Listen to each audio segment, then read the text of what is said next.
ఎవరెవరినో చూసాం. అబ్రహాం గురించి విన్నాం కదా, మోషే గురించి విన్నాం, యెహోషువ గురించి విన్నాం, ఇంకా చాలా చాలా పౌలు అపోస్తలుడైన పౌలు గురించి విన్నాం. కానీ ఎవరినైనా చూసామా? ఎవరినైనా చూసారా వాళ్ళని? ఎవరిని చూడలే. కానీ బైబిల్ చెప్తుంది కాబట్టి నమ్ముతున్నాం కదా. కానీ ఈ దైవజనుడిని చాలా మంది మన వెనకాల ఉన్న అన్న వాళ్ళు పేర్లు పెట్టించుకున్నారు. చాలా వాళ్ళ ఫాదర్స్ కూడా అందరు చూసిన వాళ్ళే. అంత పెద్ద దైవజనుడు మన మధ్యలో ఉండి మన మధ్యలో ఆయన చేసిన ప్రార్థన ఫలితమే ఇదంతా. మీలాంటి వాళ్ళందరూ ఈ జనరేషన్ లో కూడా ఏమై ఉన్నారు? దేవుని దగ్గరికి వస్తున్నారు. ఈ ప్రేమ విందు, మనకు భోజనం పెడుతున్నారా? ఈ ప్రేమ విందు ఇవన్నీ ఆయన ఇచ్చిన మాదిరే. కాబట్టి మీరు ఇందాక మనం ఏం చదివినామమ్మా? మనకంటే వచనం చెప్పండి. మనకంటే ఎవరి గురించి? మన పైన ఉన్న నాయకుల గురించి, మన పైన మనకు వాక్యం బోధించిన వారి గురించి, అటువంటి వారి గురించి మనం ఖచ్చితంగా ఏం చేయాలి? జ్ఞాపకం చేసుకోవాలంట. అటువంటి దైవజనుడి గురించే ఇప్పుడు మనము వినబోతున్నాం.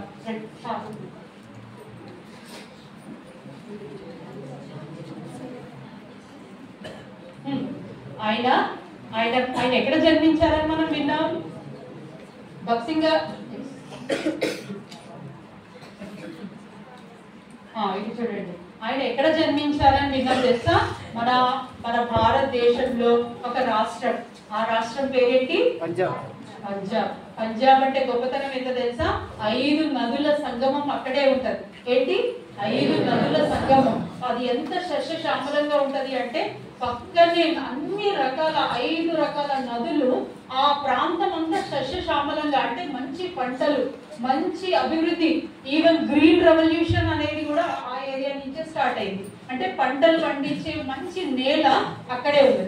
అయితే భక్సింగ్ గారు వాళ్ళ అమ్మ నాన్న వేరు. ఆయన గారి పేరేమో జవహర్ లాల్ చాబ్రా, ఆమె గారి పేరేమో లక్ష్మీబాయి గారు. అర్థమవుతుందా? వీళ్ళు ఏదో చిన్న కుటుంబం నుంచి వచ్చిన వారు కాదు, చాలా సంపన్న కుటుంబం నుంచి వచ్చిన వారు. ఆయన గారు అప్పట్లోనే ఇంజనీర్స్. ఇప్పుడు మనము ఎస్ఆర్ఎస్పి కెనాల్ ఇంజనీర్స్ ఇప్పుడు కెనాల్స్ తీయడము ఇవన్నీ చేస్తారు కదా. ఆయన అప్పట్లోనే 1800 సంవత్సరంలోనే ఆయన ఏం చేసేవారంట? వ్యవసాయానికి సంబంధించిన కాలువల్ని తవ్వించి కట్టించేవారంట. దగ్గర దగ్గర ఆయన ఉన్న ప్రాంతము, అంటే ఈయన గారు జవహర్ లాల్ చాబ్రా గారు ఆయన ఉన్న ప్రాంతంలో ఆయనకున్న సంపన్న స్థితి దగ్గర దగ్గర 35 గ్రామాలలో ఎవరికి లేదంట. అంత సంపన్నుడు. అయితే ఆ సంపన్నుడు ఏమవుతుంది అంటే వీళ్ళ తరంలో, వింటున్నారా?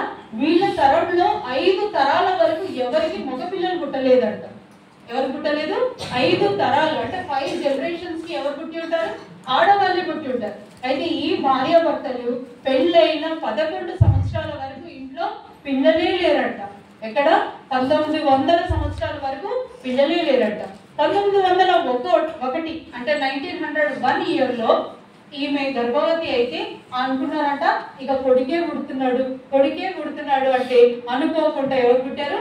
అమ్మాయి పుట్టేసరికి ఎట్లాగో అప్పటి కాలంలో అమ్మాయిలకు అంత వాల్యూ లేదు, అబ్బాయిలకి బాగా వాల్యూ. ఏంటంటే వాళ్ళ జనరేషన్, వాళ్ళ తరాన్ని ముందు తీసుకొచ్చి వెళ్ళేవారు లేరు అని మీకు అంత ప్రాముఖ్యత ఇవ్వబడ్డది కదా. వీళ్ళకు కూడా అయ్యో నాకు కొడుకు లేడే అని బాగా బాధలో ఉంటే అనుకోకుండా ఆమె రెండోసారి గర్భవతి అయినప్పుడు ఒక సాధువు వచ్చాడంట. సాధు అంటే మన దగ్గర పెద్ద ఫేమస్ కాదు, కానీ ఆ నార్త్ ఏరియాలో సాధువులు అంటే ఎంత రెస్పెక్ట్ గా ఇంట్లో తీసుకొచ్చి వాళ్ళకి కావాల్సిన ప్రతిదీ, వారానికి కాదు నెలలకి కావాల్సిన డబ్బు, నెలలకి కావాల్సిన ప్రతిదీ ఇచ్చే ఆనవాయితీ ఉంటది నార్త్ ఇండియాలో, అంటే ఉత్తర భారతదేశంలో. అయితే ఈమె గర్భవతి అయినప్పుడు ఆ సాధువు వచ్చి అన్నాడు కదా, అమ్మ నీకు పుట్టబోయే వారు ఎవరు? కుమారుడు పుట్టబోతుండు, కానీ ఆయన నీ దగ్గర ఉండడు. ఏమన్నాడు? ఆయన నీ దగ్గర ఉండడు. ఈమె అనుకున్నది కదా ఆ టైం వరకు కొడుకుంటే చాలు అనుకున్నది. కానీ అప్పుడే 1903 సంవత్సరము జూన్ 6వ రోజున ఎవరు పుట్టారు? భక్సింగ్ గారు ఈ భూమి మీదకి వచ్చారు. ఆ సమయంలో వీళ్ళ స్థితి ఎంత హైయెస్ట్ పొజిషన్ లో ఉంది అంటే కొడుకు పుట్టిండు, ఆ కొడుకుకి ఏ బర్త్డే చేయాలన్నా ఏది చేయాలన్నా చాలా ఘనంగా చేసేవాడు. అయితే ఆ భక్సింగ్ గారికి ఎంత చాలా మంది సహోదరులు సహోదరీలు ఉన్నారు. 5 సహోదరులు, 3 బ్రదర్స్, 3 సిస్టర్స్, 5 బ్రదర్స్ ఉన్నారు. అంత పెద్ద ఫ్యామిలీ. ఆ ఫ్యామిలీలో నుంచి వీళ్ళ అమ్మ నాన్నకి ఆయన గారంటేనే చాలా ఇష్టం. ఫస్ట్ కొడుకు కదా, ఇన్ని తరాల నుంచి 5 తరాల నుంచి ఒక్క కుమారుడు లేడంటే ఎంత ప్రేమ ఉంటది కదా తల్లిదండ్రులకి. చాలా ప్రేమ ఉంది. ఏదంటే అది ఇంకా ఇచ్చేయడం, అడిగిన తోడనే అడగకపోయినా ఇచ్చేంత ప్రేమ ఉంది. అయితే ఏమైతుంది చూడండి, ఈ పిల్లవాడు మాత్రం కొంచెం రోజు రోజుకి పెద్దవాడు అవుతుండు. ఎన్ని సంవత్సరాలు అయి ఉంటాడు ఇప్పుడు? 5 years. ఒక 7 నుంచి 10 సంవత్సరాలు.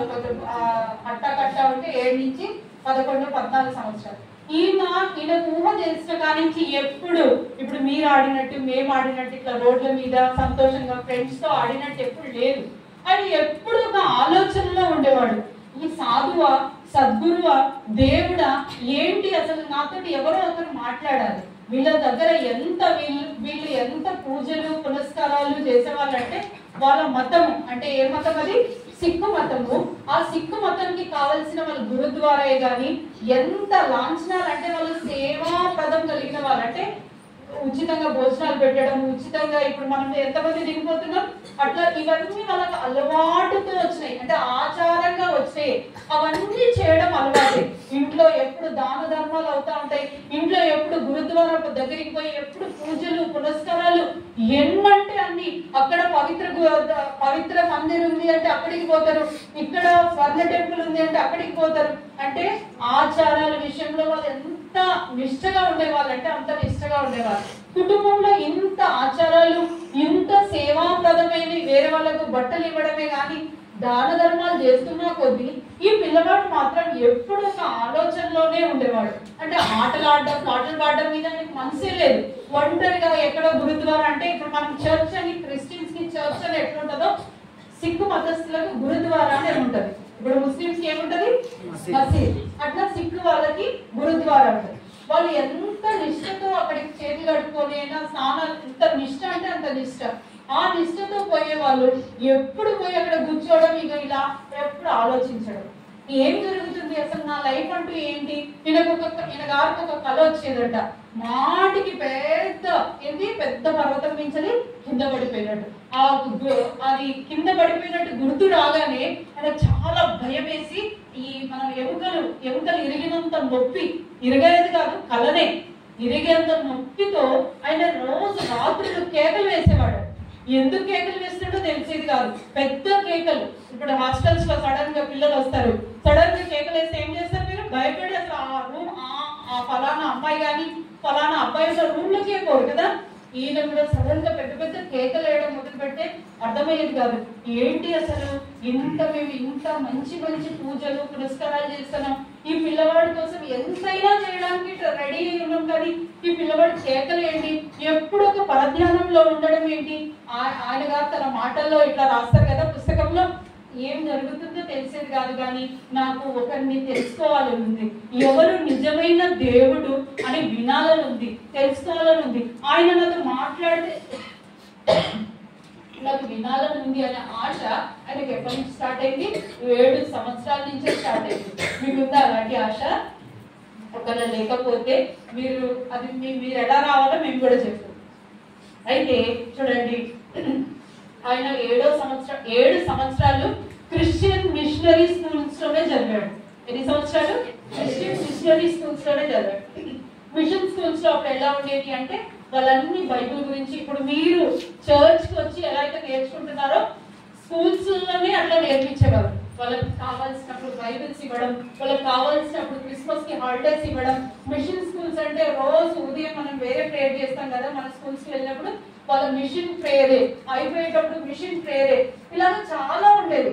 కానీ ఆయన ఎన్ని చేసినా ఆ మిషన్ స్కూల్స్ వాళ్ళు చెప్పే ప్రేయరే కానీ, వాళ్ళ గుంపు ఉంటుంది కదా ఆ గుంపులో కలవడం కానీ, ఇక్కడ మామూలు అంటే ముస్లిం పిల్లలున్నా హిందూ పిల్లలున్నా వాళ్ళతో కలిసి ఉండేవాడంట. కానీ వీళ్ళతో కలవడానికి ఆయనకు అసలు ఇష్టమే ఉండేది కాదంట. అసలు వీళ్ళ అబ్బో అసలు అంత చాలా చిరాకు వచ్చేదట. వాళ్ళంటే అసలు ఆయనకి నచ్చేది కాదు. ఆయన ఆలోచన ఎట్లా ఉంది అంటే అప్పుడు 1900 ఆయన పుట్టిన సంవత్సరం 1903 కదా, 1905 సంవత్సరం పెద్ద కరువు, భారతదేశం అంతా పెద్ద కరువు వచ్చింది. ఆ కరువుకు తట్టుకోలేక అందరూ ఏం చేయడం మొదలు పెట్టారంటే క్రిస్టియానిటీ అంటే క్రైస్తవత్వంలోకి మారడం మొదలు పెట్టారు. అయితే ఈయన కూడా చిన్నప్పటి నుంచి ఒక ఆలోచన ఉండిపోయింది, ఇప్పటి వరకు జనము మారుతున్నారు అంటే మీరు చెప్పండి, ఇప్పటి వరకు జనం మారుతున్నారంటే కేవలము ఏదో డబ్బు ఆశను చూసో లేకపోతే కరువుకు తట్టుకోలేక వీళ్ళు మారుతున్నారు, కానీ వీళ్ళలో భక్తియే లేదు అని ఈయనకు ఒకలాంటి ఉక్రోషం, ఒకలాంటి జెలసీ ఆ ఫామ్ అయిపోయింది. అందుకని క్రైస్తవులను చూస్తే చాలు, ఈ బైబిల్ ఎవరైనా పట్టుకొని తిరిగితే చాలు ఏదో ఒకటి చేయబుద్ది, అంటే వాళ్ళని చికా చేయడమో లేకపోతే ఇబ్బంది పెట్టడమో అలా చేసేవాడు. అయితే ఒకసారి ఆయనకి ఏమైంది అని అంటే అక్కడ స్కూల్స్ లో సిస్టర్స్ బ్రదర్స్ లాంటి వాళ్ళు ఉంటారు కదా, టీచర్స్ రూపంలో మిషనరీ వాళ్ళు ఏదన్నా 12వ సంవత్సరం, ఆయన 12వ తరగతిలో మంచి మంచి మార్క్స్ తో, చాలా మంచి స్టూడెంట్ కాబట్టి మంచి మార్క్స్ తో పాస్ అయినందుకు వాళ్ళకి ఏమి ఇచ్చారు, ఆయన గారికి ఏమి ఇచ్చారంట, ఆయన గారికి ఏమి ఇచ్చారు, ఇంత మంచి బైబిల్ ఇస్తే ఆయన ఉక్రోషంతో ఏం చేసిందంట తెలుసా, ఏం చేశాడు చూడండి, బైబిల్ కవర్ చాలా అందంగా ఉంటదని బైబిల్ కవర్ మాత్రమే ఉంచి లోపల ఉన్నది చింపి బయటపడేశారు. ఆయనకి ఎంత ఉక్రోషం ఉంది చూడండి. బైబిల్ కవర్ చాలా బయట చాలా కాస్ట్లీగా ఉంటది కదా, అందంగా ఉంటది కదా, కవర్ మాత్రమే ఉంచి లోపల అంతా ఏం చేశాడు, అంతా చింపి పడేశాడు. అటువంటి ఉక్రోషంతో వీళ్ళ అమ్మ నాన్న మనం ఆయనను కొలవకపోయినా పర్వాలేదు, మనం ఆయన దగ్గర పూజ చేయకపోయినా పర్వాలేదు, అంత ఉక్రోషం మంచిది కాదయ్యా, వేరే మతం పట్ల మనకి ఏముండాలి, మా వాస్తవానికి మన భారతదేశంలో ఏమని చెప్తారంటే అన్ని మతాలు ఏంటి సమానమైనవి, మనం అలాంటి పిచ్చి అలవాట్లు పెట్టుకోవద్దంటే ఈయనకి ఎంత కోపం అంటే వీళ్ళ ఏదో డబ్బు కొరకు మతం మార్చుకున్నారు, ఏదో అవసరతల కొరకు మతం మార్చుకున్నారని చాలా ఉక్రోషంగా మాట్లాడేవారు. కానీ వాళ్ళ అమ్మ నాన్న ఎంత చెప్పినా ఆ కడుపులో ఉన్న ఆ తన యొక్క లక్షణాలు అయితే ఎటు పోవు కదా. అయితే చూడండి ఆయన ఇక మెల్లమెల్లగా ఒక మంచి ఎంత ఏజ్ వచ్చేసింది, మంచి ఏజ్ వచ్చేసింది. ఈ ఏజ్ లో వాళ్ళ ఫ్యామిలీ, వాళ్ళ నాన్న సంపన్న స్థితిలో ఉండేవాళ్ళని చెప్పినాం కదా, ఒక పత్తి ఫ్యాక్టరీ అంటే కాటన్ ఫ్యాక్టరీ పెట్టేటప్పుడు ఏం కావాలి, ఫ్యాక్టరీ పెట్టాలంటే ఏం చేయాలి, మిషనరీస్ ఉండాలి కదా, మెషిన్స్ ఉండాలి కదా. ఆ మెషిన్స్ ని కొనుగోలు చేసేటప్పుడు ఏమైతుంది అంటే వీళ్ళ నాన్న ఈయన గారిని తీసుకొని వెళ్ళినప్పుడు ఆయన చూస్తుండే కదా, ప్రతిదీ ఎక్కడికి పోయినా మా నాన్నని ఏం చేస్తున్నారు, వాళ్ళు మోసమే చేస్తున్నారు. నాన్న నువ్వు మోసపోతున్నావు నాన్న, వాళ్ళు ఇలా చేస్తున్నారు, మోసపోతున్నారు నాన్న అని చెబుతా ఉంటే వాళ్ళకున్న సంపన్న స్థితిని బట్టి ఆ సమయంలో అంటే ఆ కాలంలో ప్రతి ఒక్కరు డాక్టర్స్ అవ్వడమే, ఇంకో ఆప్షన్ లేదు. ప్రతి ఒక్కరు దేనికి పోయేటోళ్ళు ఎంబీబీఎస్ చదవాలి, ఫారిన్ వెళ్ళిపోవాలి, లేకపోతే ఎంబీబీఎస్ చదివి మళ్ళీ ఇక్కడికి వచ్చి ఏం పెట్టుకోవాలి, వైద్యం పెట్టుకోవాలి. ఎవరు అసలు ఆయన గారికి ఇంజనీరింగ్ వెళ్ళలేదు. అయితే అనుకోకుండా ఒక రోజు ఏమైంది, ఈయన ఆ మెషినరీ పాడైపోయిన దానికి వెళ్ళి ఆ మెషినరీస్ కొనుగోలుకి వెళ్ళి పోతా ఉంటే దాంట్లో మోసం చూస్తుంది. ఏమని, అరే మా నాన్నని అందరు ఏం చేస్తున్నారు, మోసం చేస్తున్నారు అని చూసి ఏం చేసిండు, తన మనసులో అనుకున్నాడు, నేను ఎంబీబీఎస్ చదివి డాక్టర్ చదివిన దానికంటే మా నాన్నకు నేను హెల్ప్ఫుల్ గా ఉంటా, ఎలా అయితే ఇంజనీర్ అయితే నేను హెల్ప్ఫుల్ గా ఉంటా, నాకు ఇంజనీరింగ్ చదవాలని ఉన్నది అని అనుకున్నాడు. ఇప్పుడు మంచి ఎంత యంగ్ ఏజ్ వచ్చింది కదా, అంటే ఇంటర్మీడియట్ అయిపోయింది, ఇప్పుడు యంగ్ ఏజ్ రాగానే ఆయనకి ఏం కోరిక వచ్చింది, ఇంజనీరింగ్ చదవడానికి. అయితే ఒక తెల్లదొర అంటే ఆయన కూడా ఒక ఇంజనీర్, పెద్ద పెద్ద వాళ్ళని రప్పించడము ఆ సమయంలో జరుగుతూ ఉండేది.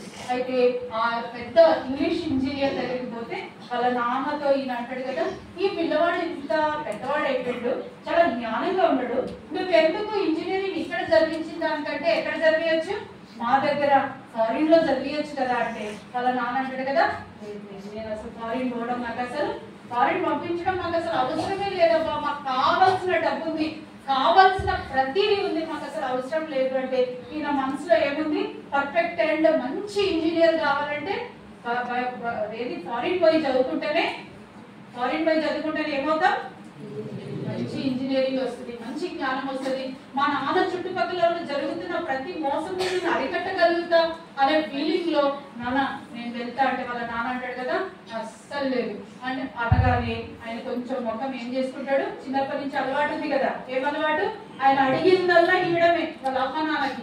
ఇది లేదు ఇది కాదు అనే మాట జరిగేదే కాదు. అనుకోకుండా ఇదిగా నాన్న ఆ మాట చేసరికి ఏం చేస్తుండు, ముఖం చిన్నపుచ్చుకున్నాడు. ఊరికే వాళ్ళ మమ్మీ దగ్గర అమ్మ దగ్గరికి పోయి అమ్మ నాకు పోవాలని ఉంది, అమ్మ నాకు వెళ్ళాలని ఉంది, ఇంగ్లాండ్ వెళ్ళాలని ఉంది, ఇంగ్లాండ్ వెళ్ళాలని ఉంది అని అంటే వాళ్ళ అమ్మ అంటది కదా, అయ్యా పంపించడానికి అయితే పంపించగలుగుతా, కానీ ఒక మాట అందరు అనేది ఏంటంటే యవ్వనస్తులు ఎవరైతే ఫారిన్ పోతారో ఆ ఫారిన్ దేవుడిని నమ్ముకొని వస్తారు, మళ్ళీ మన మతము మన ఆచారాలు మన పద్ధతులు అన్ని మర్చిపోతారయ్యా. అందుకే నేను నిన్ను పంపడానికి నాకు అస్సలు ఇష్టం లేదు, డబ్బు లేక కాదు, నువ్వు పోతే మా ప్రాణం అక్కడ పోయినట్టు. ఎందుకంటే ఆమె చిన్నప్పటి నుంచి ఒక భయం ఉంది. ఏం భయం?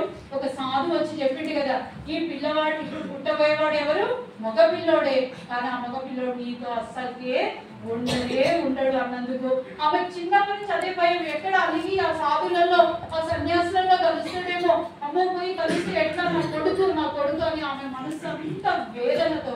అయితే ఈయన అంటాడు కదా, అమ్మ నా గురించి నీకు తెలియదా, నేను ఎవరిని, మన మతం అంటే నాకు ఎంత పిచ్చుందో తెలుసు కదా, చూడు వాళ్ళ మతాలను నేను ఎట్లా చేసేస్తాను, పోయిపోయి మళ్ళీ ఆ మతం పుచ్చుకొని రావడమా, అస్సలు జరగదు, నేను చేయనంటే వాళ్ళ అమ్మ ఎట్లనో వాళ్ళ అమ్మను ఒప్పించుకున్నాక వాళ్ళ నాన్న కూడా అంటాడు, సరే మీ అమ్మ ఒప్పుకున్నది కాబట్టి నేనేం చేస్తా, డబ్బు కావాల్సిన డబ్బంతా పంపించేస్తా. అనుకోకుండా ఏమైంది, ఇక ఏం కావాలి, ఫారిన్ కావాలంటే పాస్పోర్ట్ కావాలి. పాస్పోర్ట్ ఆన్ ద స్పాట్ రావాలంటే జరగదు, ఇంకా అడ్మిషన్స్ అయిపోతుంది. అనుకోకుండా అందరికి 2 నెలలు 3 నెలలు బట్టి పాస్పోర్ట్ ఆయన వారం రోజుల్లోనే వచ్చేసింది. ఇంకా బుక్ లో రాసి పెట్టారు కదా, 3 days లో ఆయన చేతిలో ఏముందంట, పాస్పోర్టే చేతిలో ఉందంట. ఆయన అనుకోకుండా ఎక్కడ జరిగితే అప్పుడు పంజాబ్ లో పాకిస్తాన్ కూడా కలిసి ఉన్నది, అంటే మన దేశంలోనే పాకిస్తాన్ కూడా కలిసింది. అయితే అక్కడికి పోయి చేయాలి అంటే లేదు మీరు మళ్ళీ షిమ్లా పోవాలంటే సేమ్ మీ అరవై ప్రాంతంలో ఇలా రోడ్స్ ఎట్లా ఉంటాయి, అక్కడ షిమ్లా ప్రాంతం కూడా రోడ్స్ అట్లనే ఉంటాయి. అయితే వాంతులు అవడం పెట్టినట, ఒకరి వేరే కార్లో ఎక్కిన ఆయన తీరా ఈయన బస్సు గారు అక్కడ కాపాడడం వల్ల ఆయన ఏం చేసిండు, ఆయన రిటైర్డ్ IAS ఆఫీసర్ అంట. సింపుల్ గా ఆయనకి ఏం చెప్పించేసిండు, విత్ ఇన్ 3 days లోనే, అంటే 1 week లో ఆయనకు అన్ని పేపర్ వర్క్స్ అన్ని అయిపోయి చేతికి వచ్చే వరకు ఇంగ్లాండ్ పోవడానికి ఎంత, విత్ ఇన్ 1 week లో ఆయన ప్రయాణమే అయిపోయింది. ప్రయాణం అయిపోయి చూడండి చాలా సంతోషంగా ఎట్లా ఉన్నాడు, బహు నిష్ఠతో. వాళ్ళ సిక్కు మతస్థులు వాళ్ళ నెత్తిన పెరిగిన వెంట్రుకలు అసలు కట్ చేయడం అనేది వాళ్ళ మత ఆచారానికి పూర్తిగా విరుద్ధం. వాళ్ళకి 5 ఉంటాయి, ఒక చిన్న కత్తి ఇట్లా ఉంటది, ఒక చిన్న జెంట్స్ వేసుకునేవి ఇక్కడ వరకు వేసుకునే పెద్ద ట్రెజర్స్ ఉంటాయి, అవి 5 రకాలే. వాళ్ళు అస్సలు తీసివేయకూడదు, వాళ్ళు ఏ దేశం పోయినా అసలు తీసివేయరు కూడా. ఆ వెంట్రుకలు, ఈ గడ్డము ఇలాంటి అన్ని వాళ్ళు అసలు తీసివేయరు. అలాంటి దాంట్లో ఏమైందంట, ఆయన చూడండి ఇప్పుడు ఏంది నవ యువకుడు లాగా ఎక్కడికి వెళ్తున్నాడు, ఇంగ్లాండ్. దేనికోరకు, ఇంజనీరింగ్ కొరకు. ఆయన కోరిక అది, ఆ కోరిక అనేది నెరవేరబడ్డది. ఆ నెరవేర్చబడట్లో చూడండి ఆయన అక్కడికి పోయినాక కొన్ని ఖర్చులు ఉంటాయి కదా, ఖర్చులు ఏంటి, తండ్రి ఏం వాగ్దానం చేసిండు, నీకు కావాల్సిన ప్రతిదీ నేను ఇచ్చి పంపిస్తాను అన్నాడు కదా. లెటర్ రాసేవాడు ఎవరు, బక్సింగ్ గారు. లెటర్ రాసి నాన్న నాకు ఇంత ఖర్చులు అవుతున్నాయి అని అంటే ఈయన నెలంతా చూస్తే ఆయన ఖర్చు అయ్యేది అనుకోండి అప్పట్లో డబ్బు 80 రూపాయలే అవుతున్నాయి. కానీ వాళ్ళ ఫ్రెండ్స్ అంటారు కదా, అరే ఇది ఫస్ట్ కదా, నువ్వు 80 రూపాయలు అవుతున్నాయని 80 రూపాయలు రాయొద్దు, ఎక్కువ చెబితే మనం ఎక్కువ ఎంజాయ్ చేయొచ్చు అంటే చిచి నేను అసలు అబద్ధాలు ఆడడమే లేకపోతే తప్పుడు మాట్లాడడమే అసలు నాకు లేనే లేదు, అటువంటి పిచ్చి అలవాట్లు నేను చేయనంటే రాను తెలుస్తుంది అయ్యా ఇక్కడ ఎన్ని ఖర్చులు ఉంటాయో, రాను తెలుస్తుంది, ఇక్కడ ఖర్చు తట్టుకోలేము మనం అని అంటే ఆయన లేదు నేను అసలు నమ్మను అట్లాంటి అని అంటే ఆయన ఖర్చు ఎంత రాస్తుండు, 250 రూపీస్ ఎక్స్ట్రా ఎక్స్ట్రా రాయడం మొదలు పెట్టిండు. ఎందుకంటే ఇప్పుడు వాళ్ళతో సహవాసం మొదలు చేసిండు. ఎట్లా తను ఒక ఇండియన్ గా, ఒక సిక్ మతస్థుడుగా కనిపించిన దానికంటే ఒక యూరోపియన్ గా, అంటే ఫారిన్ దేశస్థుడుగా కనిపించడానికి ఆయన ఎంత ప్రయత్నం అయినా చేయడం మొదలు పెట్టిండు. ఆ ప్రయత్నంలో ఒక 2 వర్డ్స్ బాగా జాగ్రత్తగా నేర్చుకున్నాడు. ఎలాంటి 2 వర్డ్స్ అంటే థ్యాంక్ యూ, సారీ, అంటే ఇంగ్లీష్ వచ్చేసినట్టే మనం అనుకుంటాం కదా, అలాంటి వర్డ్స్ మాట్లాడటం స్టార్ట్ చేసేసిండు. ఎంత మంచిగా టై కట్టుకోవడం, షూ వేసుకోవడం, కనీసం మన స్కూల్కి వెళ్ళేటప్పుడు షూ కూడా తుడుచుకునే అలవాటు లేదు ఇక్కడ. అక్కడ షూ తుడుచుకోవడం, మంచిగా నీట్ గా, ఎలా నీట్ అండ్ ఏమిటి టైడీగా అలవాటు చేసుకోవడం మొదలు పెట్టిండు. ఎందుకు? ఆయన ఎప్పటికైనా నా దగ్గర చాలా డబ్బు ఉంది, నేను వీళ్ళకంటే నేను ఏ విషయంలో తక్కువ కాదు అని చూపించుకోవడమే. అయితే వీళ్ళందరూ కలిసి సమ్మర్ హాలిడేస్ అంటే ఇప్పుడు మన దగ్గర సంక్రాంతి హాలిడేస్ ఎట్లా ఉన్నాయి, కోతకాలం కదా, ఆ కోతకాలం అనేది ఒక పండుగ అవుతుంది. అది ఎక్కడ ఇంగ్లాండ్ అక్కడ జరుగుతున్న దగ్గర ఒక నోటీస్ ఇచ్చారు. కెనడా అనే ప్రాంతంలో ఏం జరుగుతుంది, ఒక మంచి కోత పండుగ జరుగుతుంది, అక్కడ ఎవరైనా రావాలనుకుంటే రావచ్చు అంటే అక్కడ వాళ్ళ ఫ్రెండ్స్ అంటారు, అరే అక్కడ ఇంగ్లాండ్ దేశం లాగా సమానంగా చూసే మనస్తత్వాలు ఉండవు. కెనడా పోతే మీరు ఏంటి కొంచెం మన రంగు ఎట్లా ఉంటుంది, బ్రౌనిష్ గా, కొందరికి నల్లగా ఉంటది కదా, మిమ్మల్ని చూస్తే భేదం చేస్తారు. మిమ్మల్ని చూస్తే మీరు మా వాళ్ళు కాదని భేదం చేస్తే ఈయన ఇంకా ఛాలెంజ్ గా తీసుకుంటాడు. నన్నేంటి వీళ్ళు భేదంగా చూడటం ఏంటి, అస్సలు నేను ఒప్పుకోను. నాకు వాళ్ళు ఎట్లా ఉన్నారో నేను కూడా అట్లే ఉంటా, వాళ్ళకంటే నేను ఎందులో తక్కువ కాదు, నేను ఏదైనా చేయగలను అని సాధించడం మొదలు పెట్టిండు. ఇన్ని రోజుల నుంచి దాచిపెట్టిన కొంచెం కొంచెం డబ్బు ఉంది కదా, టోటల్ ఒకటేసారి కంప్లీట్ చేసేయాలని ఆలోచన, డబ్బు కూడా ఉంది కదా చేతిలో, ఏదైనా చేయాలని ఆశ ఉంది, వాళ్ళతో సమానంగా తిరగాలనుంది, వాళ్ళతో సమానంగా నేను కూడా యూరోపియన్, నాకు ఎందులో తక్కువ లేదు అని చేయడం మొదలు పెట్టడంలో ఆయన ఫస్ట్ ఏం చేసిండు, ఇంతకుముందు ఏముంది, తలపాగా ఉండే, మళ్ళీ ఏంటి గడ్డం ఉండే, అది ఇవన్నీ తీసివేయడానికి దీంతో ఏం లేదు, ఏముంది, మనకు కూడా కొందరు హాస్టల్స్ పోతే రోజు ప్రేర్ చేసుకోవాలని ఇక్కడ చక్కగా చెప్పి పంపుతా ఉంటే ఎవరు చేసుకోవట్లేదు తెలుసా, హాస్టల్లో ఎవరు మోకరించరని మనం కూడా వాళ్ళ అలవాట్లు స్టార్ట్ చేసి మనం కూడా దేవుడినే మర్చిపోతాం. ఈయన ఈ దేశంలో ఉన్నప్పుడు ఈయన మతం ఏంటి, ఈయన ఆచారాలు ఏంటి, ఈయన వ్యవహారాలు ఏంటి, అన్ని 3 నెలల్లో క్లోజ్ అయిపోయింది. ఏం చేసిండు, చిన్నగా ఒక వాళ్ళ ఫ్రెండ్ ఇట్లా కట్ చేయమంటే వాడు ఏం చేసిండు, సగం కట్ చేసేసరికి, సగం కట్ చేస్తే బాగాలేదు, ఫుల్ కట్ చేసేయాలి, ఏమైపోయిండు, ఇప్పుడు క్లీన్ షేవ్ అంతా తీసేసిండు, అంతా అయిపోయింది. చక్కగా ఎక్కడికి వెళ్తున్నారు ఇప్పుడు, కెనడా ప్రాంతానికి. దేని కొరకు, ఇంజనీరింగ్ కోసం వచ్చిన ఆయన అస్సలు మెయిన్ గురి మర్చిపోయారు. ఎక్కడికి వెళ్తున్నారు, విహారయాత్ర. ఎక్కడికి, విహారయాత్ర. దేని కొరకు అంటే నేను ఎవరితో తక్కువ కాదు అని చూపించుకోవడానికి విహారయాత్ర. దాంట్లో చెప్పారు ఆల్రెడీ, మేము ఏం చేస్తే నువ్వు అది చేయగలుగుతూనే మాతో ఉండాలి, లేకపోతే నిన్ను రానివ్వరు అంటే, మీరు ఏం చేసినా నేను అది చేస్తాను. ప్యాకాట్ ఆడితే ప్యాకాట్ ఆడతాను, సిగరెట్ తాగితే సిగరెట్ తాగుతాను. ఆయన దగ్గర బంగారు సిగరెట్ ఏమంటారు నాకు అది తెలియదు కానీ యాష్ ట్రే కూడా ఉండేదంట. అందరికి చూపించేవాడంట, చూడు నాకు ఘనమైన గొప్పవి నా దగ్గర. అయితే అనుకోకుండా వీళ్ళు ఏం చేస్తారు, అక్కడి నుంచి వచ్చిన పిల్లలు ఏ సమయానికి అది చేస్తారు. అంటే ఏ వర్షం వస్తే గొడుగు పడతారు, బయటికి పోతే వేరే ఏదైనా చేయడానికి రెడీగా ఉన్నారు. ఈయన కూడా ఒక రోజు ఏమైపోయింది, ఆదివారం రోజున ఏం జరుగుతూ ఉంటది, అక్కడ చర్చ్ గ్యాదరింగ్ జరుగుతుంది.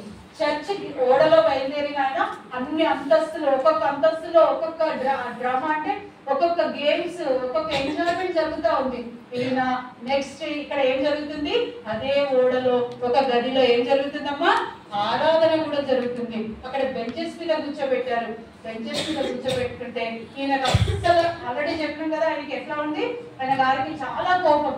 అబ్బా మళ్ళా మొదలు పెట్టారు అన్న కోపంతో ఎక్కడో పోయి వాళ్ళ ఫ్రెండ్స్ పక్కన కూర్చోకపోతే ఏమంటారు, నువ్వు మాతో సమానంగా ఏదైనా నీ బుద్ధి బయట పెట్టించుకున్నావు కదా అని అంటారేమో అనే భయంతో ఈయనతో వేరే వాళ్ళ ఫ్రెండ్స్ తో పోయి కూడా కూర్చుంటే వాళ్ళు పాటలు పాడేటప్పుడు లేస్తున్నారు, కూర్చోమంటే కూర్చుంటున్నారు. ఇందాక మీరు వండర్ఫుల్ సాంగ్ పాడుతున్నారు కదా, అర్థమే లేదు ఒక్కొక్కసారి, కానీ మనం వండర్ఫుల్ అట్లనే సేమ్ ఆయన గారు కూడా పాడుతున్నారు, కూర్చుంటున్నారు, లేస్తున్నారు. సడన్ గా ఏమైపోయింది, అందరూ ఏం చేశారంట, మోకరించారంట.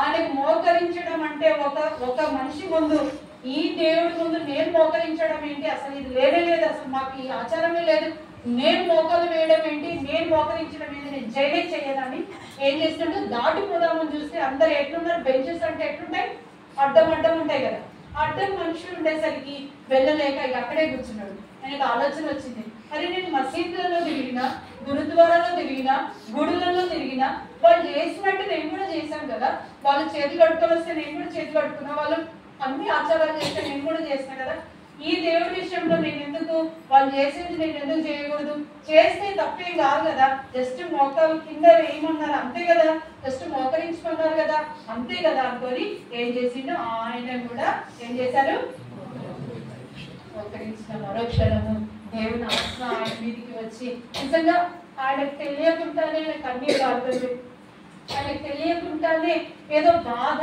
ఏదో వేదన స్టార్ట్ అయిపోయింది. కానీ ఆయన లేచిన తర్వాత ఒకలాంటి ఆనందం వచ్చేసింది. ఏంటో ఈ ఆనందం, ఆయన ప్రొఫెసర్స్ తో, ఆయన ఇంజనీరింగ్ చదివేటప్పుడు 3 నెలలు 4 నెలలు చదువుతా ఉన్నారు కదా, ఆ ప్రొఫెసర్స్ తో, ప్రతి ఒక్కరితో, పెద్ద టీచర్స్ తో, పెద్ద లెక్చరర్స్ తో మీరు సంతోషంగా ఉన్నారా, మీరు సంతోషం అనుభవిస్తున్నారా అని ఇలాంటి ప్రశ్నలు వేసి ఆయన ఇప్పటి వరకు అలాంటి సంతోషం ఎప్పుడైనా హృదయంలోకి రాలేదు. కానీ ఆయన మోకరించి అక్కడ ఆరాధన జరుగుతున్న సమయంలో ఆయన మోకరించిన మరో క్షణమే ఒకలాంటి ఆనందం వచ్చి కూర్చుంది. ఆ ఆనందం అరే ఇది డబ్బులు పెడితే వచ్చింది కాదు కదా, ఇది మా ఫ్రెండ్స్ తో నేను ఏంటి ఇంత టైం స్పెండ్ చేస్తూ వచ్చింది కాదు కదా, నాకు ప్యాకాటలో రాలేదు ఇంత సంతోషం, నేను ఆడే అబద్ధాలలో రాలేదు ఇంత సంతోషం, నేను మోసం చేసిట్లో, సిగరెట్ తాగుట్లో, తాగుళ్ళలో రాలేదు ఇంత సంతోషం, జస్ట్ మోకరించడంలో రావడం ఏంటి అని ఆయనకే విచిత్రం అనిపించిందంట. ఆ విచిత్రమే ఆయనను ఆ సమయంలో ఏం చేసింది, పట్టుకున్నది. అది 1928 సంవత్సరం ఆగస్టు 11వ తారీఖు. ఆ రోజు ఆయన అసలు మర్చిపోలేకపోయాడు. ఆ రోజు ఆ ఆనందం, అబ్బా ఏదో ఒకటి నన్ను ఏం చేస్తుంది, జస్ట్ మోకరించి అన్నాడంట. ఆయన నోట్ల నుంచి 2 మాటలు వస్తున్నాయంట, యేసుప్రభా యేసుప్రభా యేసుప్రభా అంటున్నాడు తప్ప ఆయనకి ఏం మాటలు రావు. ఎందుకంటే ప్రార్థన చేయడం కూడా రాకపోవచ్చు. మనసులో అరే ఈ దేవుణ్ణి నేను ఇంతకాలం దూషించిందే, ఇంతకాలం తిట్టిందే, ఇంతకాలం బాధ పెట్టిందే, అరే ఈ దేవుని దగ్గర నుంచి ఒకలాంటి సంతోషం వస్తుంది, నేను బయటికి పోలేకపోతున్నా అనే ఆ హృదయంలో తను అట్లనే పెట్టుకున్నాడట. బయటికి వచ్చేసి ఇందాక మనం చూసిన పడవ ఉంది కదా, ఆ పడవ చూడండి కొన్ని అంతస్తులు, 3 అంతస్తులు 2 అంతస్తులు ఉంది. ఈ పైకి ఎక్కి కూర్చున్నాడట. ఆల్రెడీ ఏం చేసిండు, అన్ని కటింగ్ చేసింది కదా, మంచిగా నార్మల్ మ్యాన్ లాగా ఉన్నాడు కదా. కానీ ఒక ఫ్రెండ్ వచ్చి అరే మీరు క్రిస్టియనా అని అనగానే ఆయన మనసులో నుంచి నేను ఎప్పుడు క్రిస్టియన్ అయిపోయినా, నేను I want become a European, అంటే నేను ఒక యూరోపియన్ గా కనబడాలనుకుంటున్నా కానీ క్రిస్టియన్ గా నేను ఎప్పుడు కనబడాలనుకోవట్లేదు, నేను కాదండి, నాకు బైబిల్ అంటే తెలియదు, నాకు అసలు దేవుడు అంటే తెలియదు, నేను కాదు అంటే వాళ్ళ ఫ్రెండ్ వచ్చిన అతను అంటారు మీరు ఎట్లా ఉన్నారు, క్రిస్టియన్ లాగా ఉన్నారు అనేసరికి నేను అలా అనుకున్నా అని అనేసరికి ఆయన మనసులో ఇంకొకటి అనిపించింది, అరే నేను క్రిస్టియన్ అనే మాటకి నాకు ఎంత కోపం వస్తుంది, అలాంటిది నేను ఇప్పుడు ఎవరిలా కనబడుతున్నా, ఇంతకు ముందు ఆయన ఎట్లా నటించడానికి యూరోపియన్ లాగా కనబడ్డాడు, ఈయన ఇప్పుడు నిజంగానే ఒక క్రిస్టియన్ లాగా కనబడడం మొదలు పెడితే వాళ్ళ ఫ్రెండ్ తో ఒకసారి, వాళ్ళ ఫ్రెండ్ హ్యాన్సన్ అనే ఫ్రెండ్ తో ఏం చేసిండు, ఒక చిన్న బైబిల్ ఇస్తావా నాకు అంటే ఆయన ఆశ్చర్యపోతాడు, మీరేంటి మీరు ఇండియన్స్ కదా, మీరు బైబిల్ తీసేస్తారు కదా, అసలు విలువ ఇయ్యరు కదా, మీరేంటి బైబిల్ పట్టుకోండి, బైబిల్ కావాలా అంటే ఆ బైబిల్ కావాలి అంటే అవును అనగానే మీరు మీకు ఒక విషయం చెప్పాలనుకుంటున్న పిల్లలు, ఎప్పుడైతే కొత్త నిబంధన బైబిల్ అనే చేతికి వచ్చిందో ఆయన ఆ రాత్రి పోయి ఎన్ని గంటలు చదివాడో తెలుసా, 14 గంటలు. ఎన్ని గంటలు? 14 గంటలు. రాకపోయినా చదవడం మొదలు పెట్టాడు. ఆ చదివితే దేవుడు ఒకసారి యోహాను సువార్తకు వచ్చిండు. యోహాను సువార్తలో ఈ మాట ఏముంటది, ఇది ఆయన మోకరించినప్పుడు అన్నాడు కానీ నీతో నిశ్చయంగా చెప్తున్నాను. ఈ మాట వినగానే ఎవరు చెప్తున్నారు, నాతో ఎవరు మాట్లాడుతున్నారు, సంబడి స్పీకింగ్ విత్ మీ, ఎవరో నాతో పలుకుతున్నారు. ఆ రోజు తను మోకరించి అడిగాడు, ప్రభా నాతో మాట్లాడవా, నువ్వు ఎవరితోటో పలికినట్టున్నాయి కదా, చెప్పుచున్నానంటే ఎవరు చెప్పలేరు కదా, కేవలం మీరు మాత్రమే చెప్పగలరు కదా, నాతో మాట్లాడండి అని ఆయన ప్రభు దగ్గర ఏం చేశారు, వేడుకున్నారు. మనం ఈ తర్వాయి భాగం రేపు విందాము. ఆ ప్రభు తనతో మాట్లాడాలి అని కోరిక ముందు ఆయన ప్రభు కంటే ముందు ఈయనే ఏం చేస్తున్నారు, నాతో మాట్లాడాలి. ప్రభు మీతోటి కూడా చాలా సార్లు మాట్లాడుతున్నారు. మీరు కూడా ఏం చేస్తున్నారో తెలుసా, నాకు వద్దు, ఇలా ఆచారంగా వచ్చినాం, పిలిస్తే వచ్చినాం, హాలిడేస్కి వచ్చినాం అని ఎక్కడెక్కడో దూరం పోతున్నారు. అట్లా దూరం పోతు దేవుడు మీతో కూడా మాట్లాడాలని కోరుకుంటున్నారు. ఆ గొప్ప దైవజనుడితో మాట్లాడినట్టు ఇప్పుడు మనల్ని మనం కూడా దేవుణ్ణి అడిగితే ఖచ్చితంగా ప్రభు మనతో మాట్లాడేవారు కాబట్టి